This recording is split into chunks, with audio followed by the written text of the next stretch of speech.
And welcome to PXL. Um, I just don't It's- think my voice projects well. and we are recording. I just wanted to see how far I needed to sit from it. How far I needed to sit from it. That's too close for me. I don't like being that close. However, if we maintain a level thing, I can Yeah. do it all in once, and then it won't make like my voice louder than yours. Mhm. Even when we do it up, it'll make it equal. Does that make sense? So if you can maintain it to that level as well, then Hello, can you hear me? yeah. Oh, Hello. you're doing good. Sweet. What about now? Can you hear me? If I talk like Can this? you hear me now? At this level? Yeah. I'm gonna have to It scream. can. But it can. If we need to bring this down closer, we Yeah, can too. Okay. Yeah, that might work a little bit. So- So we can so we're not like this, Leading up So we right can. into it. Hi, welcome to. Sorry. That was really loud. It was. I was ready to start for like real. Oh, but like real. Oh man. Welcome to Paranormal XL podcast. Gigi here, of course, and our new and I was gonna say new and stable co-host. Okay. I'm mentally unstable co-host. Yeah, that'll happen. I don't know where you got that from. Oh. Well, let me see. So our new co-host forevermore is going to be Lou. Some of you Hola. guys know who she is already. She's been a guest Some of co-host you don't. before and on other shows Yeah. and whatnot. And some of Yeah. you don't. So a self-introduction, Lou. So what you been doing? Old lady crap, like Yeah. crocheting. That's true. Not knitting, not a knitting person. No, not a knitter. Not a knitter. She's a hooker. I'm a hooker. I see lots of things with that on that. But they're meaning toward crocheters. Oh, yeah. I never knew I'd grow up to be a hooker. Then there's this one where I don't murder people, I crochet. Yes. Because you got to stab it all the time with the hook. So, like, Yes, instead of stabbing stab somebody, it. you just crochet. That's exciting. Yeah. That's exciting. Pretty nice. Real nice. So we are coming back on hopefully full force now. Now that I have her in agreement to be the co-host, stationary co-host. That word just won't leave my brain. Stationary. Yeah. Reminds me of, like, I don't know, something about military, like stationary. I don't know. That Oh, my word Lord, always I love reminds you. me of the military. So- I don't even know. I'm weird. I'm weird. I'm weird. So we're coming into season 5. We've been a little MIA, obviously. We got a lot of stuff going on, life just in general. But even behind that, we are rolling out so many new things with the podcast, different podcasts. We're rolling out with the XL Network, which is going to have multiple podcasts, just not with me and Lou and our shows. We have other people underneath the network too. So keep an eye out for that with the thexlnetwork.com. You'll be able to find all the shows on there and on any and all podcast music apps that you listen to anyway. So we're really, really excited about that. But that has taken some time to get going and making sure that we have everything when this all rolls out. So we have a whole team put together for this. So it's a big thing. We're really excited about it, though, to see where it takes us, the people that we meet. We are branching out from the paranormal, obviously true crime, because yay, murder. Like, I got Killer Kitchen Chronicles and a few of the other shows. Lou will probably end up having more shows on here as well. But PXL is where everything started from, almost 7 years ago. And That's weird. That's a long it time. is, and it's but came it's a long not. way. And I wanted to learn about just the basics of podcasting before I put together a network. So the network is really just PXL growing, but we're also outgrowing the paranormal. That sounds really bad because obviously I highly enjoy the paranormal. That is my passion, but also just podcasting in general is my passion. And I force it upon everybody that is important in my life, right, Lou? Mm-hmm. Uh-huh. Yeah. Oh, yeah. That's why I'm here. Yes, but we have a lot of fun. Yeah, we do. I like the research part. And Oh, yes. The recording part's just fun. Yeah. Kind of just get to relax. It's kind of the and rewarding part yeah. of it. You learn a lot, too. So whether it is about podcasting or the topic or whatever. Yeah, So. it isn't. Yeah, like when you do a podcast, it isn't just your niche. Like our niche for this is paranormal. So we're not learning about ghosts or haunted locations. We're actually learning about electronics and sound and editing and all that The other stuff that goes technology with it. part. Yes, and there's so much that goes with it that people don't realize. Oh, they just put this in front of them and they record. No, there's so much more that goes with that. And that's fine if you do that. I'm not knocking that, but we want to take podcasting to the next level and make it not just a hobby, but what we do. If that makes sense. Yeah. Wow, that got a little off. But that's where we're at. Yeah. You know, that's where PXL's at. So you'll hear us refer to it as PXL a lot more than you will Paranormal XL. However, Paranormal XL, that's our baby. And yeah. So why don't we get started with the episode itself?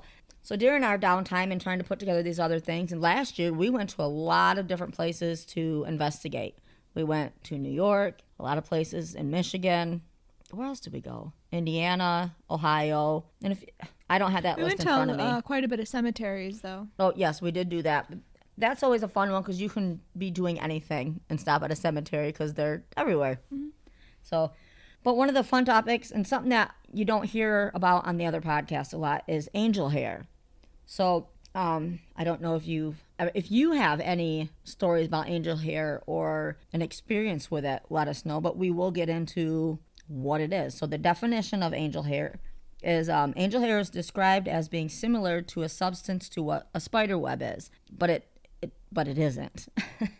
How fun. It appears to be made of gossamer like intertwined fibers. Angel hair term we are using in this episode is referring to rare and perplexing phenomena that has far bleh. The angel hair term we are using in this episode is referring to a rare and perplexing phenomena that has far defied any explanation. It's a beautiful thing to lay your eyes on as the silk threads rain down, but if you try to reach out to touch it, it will most certainly vanish before you can even lay your hand on it or brush up against it, or you're like, ooh, wow, pretty, and then you go to touch it and it's just gone. So what do you think of that, Lou? It's creepy. It really is. At first I'm like, oh, that sounds so cool, I want to see some, and then I'm like, well, maybe not. It's like, ew, a spider web, but then I don't know, it's not a spider web, so then you're like, oh, what is this? And yeah, you why can't is it touch all over? And like, what kind of spider made this giant ass web? That's where my brain would be. Where's this giant spider? oh, some people say it represents cotton candy. Yeah, that's where my brain kind of went to when I was doing the research, and you get a visual in your head. So the science, we got some notes here on the science and the witnesses of it, like real life stories that have been told. So let's get into the science of the angel hair. So analytical science, wow. Let's get into the science part of angel hair. Analytical scientist Phyllis Budgener from Ohio is trying to figure out what this substance is and where it comes from. There's been samples collected in Los Gatos, California, Sacramento, California, Burlington, West Virginia, and Shenandoah, Iowa. So it isn't just to one location either. So that's also what intrigued me as I kept going to research it. With the sample from Los Gatos, she was able to use a high-tech microscope to look. Trash man.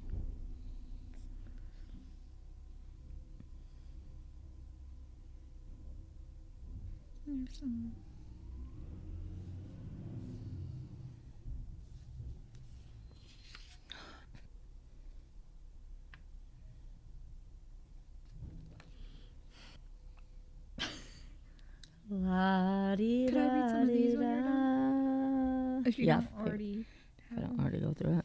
Okay, so the France and Italy, those are the ones from not here. In Portugal or from other countries. Okay, so in the first documented sighting of angel here, from 1741 in Hampshire, England. Do you got Hampshire, England? Just these three. Okay. Probably should be all right now. So with the sample from Los Gatos, she was able to use a high-tech microscope to look into the sample and seeing that the fine intertwined fibers were much smaller than even a spider web. When Budinger was able to receive the 3 other samples, she no longer had access to the same microscope, but was able to link all 4 samples to being the same thin like silk fibers, which are beyond delicate. Her findings clarify that the angel hair is from a biological source, but even up to today, they can't identify what that source is.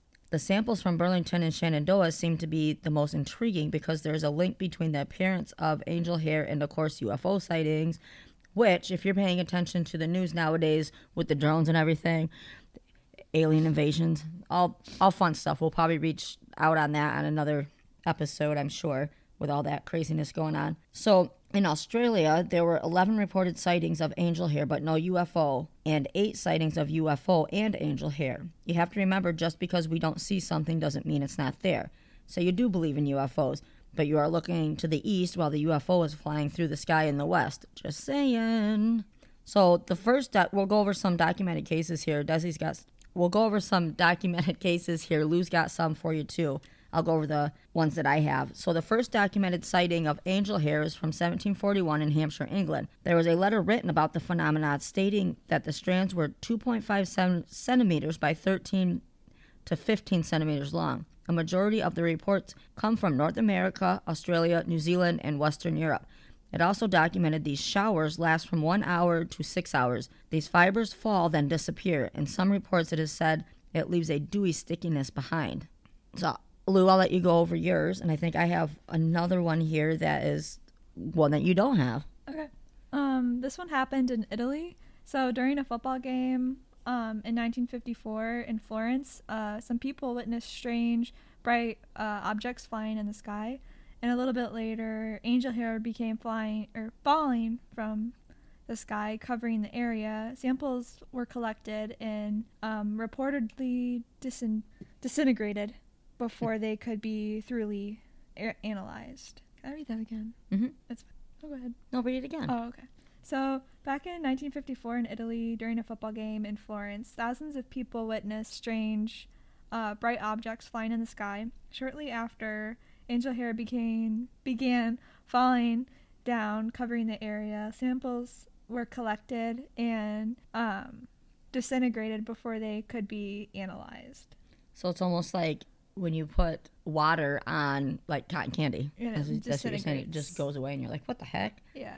So another one that I have is from South Philadelphia. It's 1952. And it was 2 officers actually reported this. They were on patrol and said something and say something, thinking it was, oh my gosh. So another documented case is from 1950 when 2 officers were patrolling in South Philadelphia. They were on patrol, obviously, because I just said that. And it looked like things were like parachuting down to the ground. When the object finally landed, the officers went to investigate, and the mass in which he went to get a sample of, it like just dissolved into nothing. And he said that it was odorless and it left a sticky residue, and within 25 minutes it was just all gone. So it's almost like I'm picturing like a thick fog, but it's actually leaving like something physical there that looks like you can touch it, but we physically can't touch it. It's weird. It's so weird. So I know you got a couple more stories though. Back in France in 1952, a large cigar-shaped UFO was seen in the sky, and there was another one with it, but it was smaller.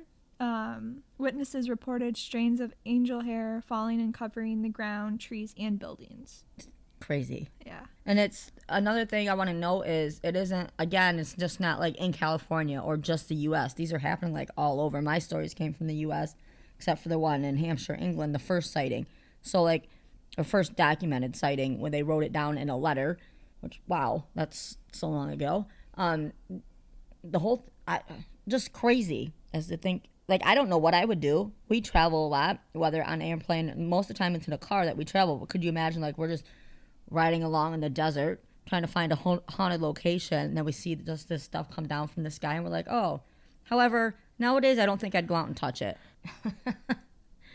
Maybe, I don't know. I guess it depends on what kind of mood I'm in. But what, you got one more, right? 1959? Yeah. So in Portugal in 1959, some witnesses saw unusual stuff, like phenomena, which included UFOs, followed by a rain of angel hair. Samples were sent to laboratories, but quickly disintegrated during analysis, which was kind of weird. Like, when you're during analysis, you're already like trying to look into it, and then you just disintegrated before you can even get your results. Yeah. Like, so it's like it has its mind of its own. Like, it's just dissipating before you can even touch it. Like, why would it disappear at that moment when they're gonna get caught? You know what I mean? Where's it going? Like it was a solid, and now it's not. Now it's like not there, and it never existed, and nobody's gonna believe you. Is it just evaporating, kind of like water does? You know, when you're boiling, like what? But what happens? But like, you can't even, like, there's no scientific reasoning. Nobody has any I'd want to know reasoning. like what the dew point is outside when this is happening, or like the humidity, weather, everything. Yeah, going is on it with hot? the Is it weather. cold? Is it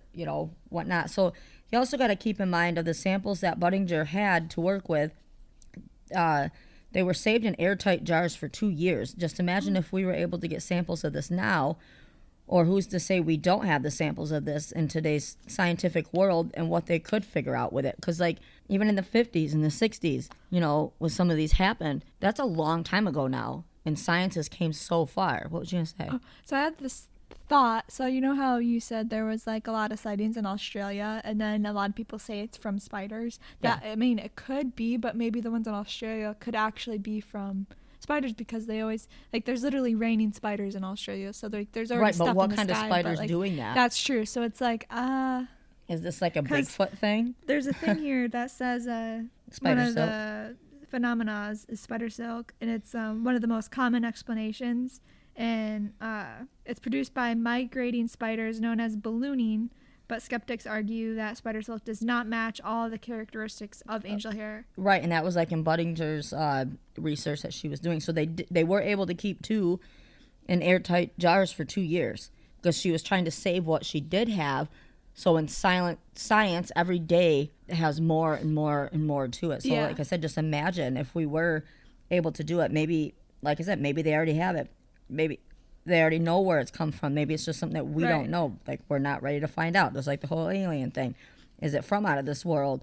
Or maybe it's little tiny microscopic little spider friends. Right. Some people, they say that it's like atmospheric phenomenon, so like involving condensation, ice crystals, or chemical reactions in the air. But like that still doesn't give you an explanation. And they tried to do like analysis on it, but it disappears. Right. So you can't do an analysis on something that's not there.